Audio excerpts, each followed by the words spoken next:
কই না তো, কই মুরগি তো আসেনি, তুমি ওরা ভুল করছো। এটা মুরগির গন্ধ না। না না, এটা তো আমার ভুল হওয়ার কথা না। দেখি তো আশেপাশে, মনে হচ্ছে মুরগি আছে, আমি খেয়ে নেবো, মজা হবে মুরগি। পেয়েছি,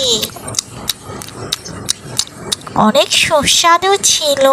তোমাকে ধন্যবাদ, ভুট্টার জুসের সাথে আমি মুরগিও পেয়ে গেলাম। এমন সময় কুকুরছানা এসো হাজির তার ভুট্টা ফেরত দিতে। কুকুরছানাও এসেছে। এই যে তুমি এসেছো, ভালো হয়েছে তো, তোমাকে ভুট্টার জুস বানিয়েছি, তুমি খেয়ে নিতে পারো। আমি কেন জানি এখানে একটা শিয়ালের গন্ধ পাচ্ছি। না মানে, শিয়াল আসবে কোথা থেকে? তুমি মনে হয় ভুল করছো। না, আমার ভুল হওয়ার কথা না। দেখি তো আশেপাশে, এই তো শিয়াল ধরেছি। একটু পরেই চিতাবাঘ এসে হাজির, সেও কুকুরছানার গন্ধ শুঙে তাকে ধরে খেয়ে ফেললো। আর এসব কাণ্ড গাছের উপর থেকে বানর দেখলো আর খুশি হলো।